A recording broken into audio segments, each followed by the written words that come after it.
It's review of the week time. First up, thousands of Greater Manchester residents have been left at risk of phishing attacks due to an attack which spread across the housing websites for Manchester, Salford and Bolton councils, causing the online services to be unavailable, but also resulting in reports of lots and lots of phishing emails hitting residents' mailboxes asking them to click on a link and fill in some information. These phishing emails are designed to capture your personal information, which can then be used against you.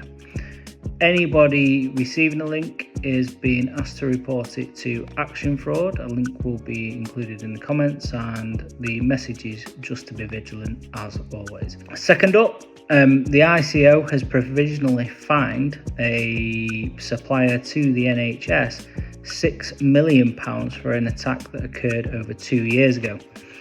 The breach included lots of personal information, some of which is lockbox codes for houses that contain vulnerable people.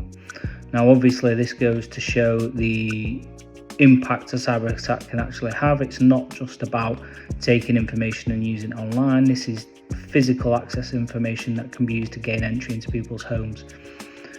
It also goes to show the long-lasting impact a cyber attack can have, because this is over 2 years later and the ICO have just released that provisional fine. It's provisional at the moment because the supplier to the NHS hasn't actually yet had a time to respond to it, but at the moment it stands at about £6 million, which is quite a lot.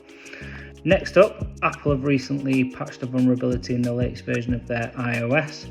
The vulnerability itself allows sensitive data to be accessed without actually even logging into their phone. It's a flaw in Siri, and our advice on that is if you have an Apple iPhone or an iOS device, an iPad, etc., update your OS as soon as possible to avoid falling victim to this.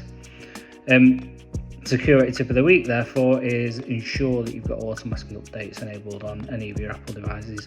Obviously, this applies to all devices, but in particular your Apple devices this week, because this patch would then automatically be updated. I think mine does it about 2 a.m. in the morning, so go for that. And lastly, Control S news this week is we've released our new website, which is excellent.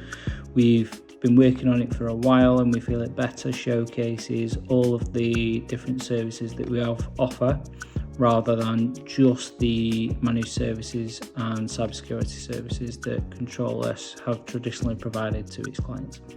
If you would like to, and we'd love you to, please go and take a look, send me any feedback. We really do appreciate it. See you next week.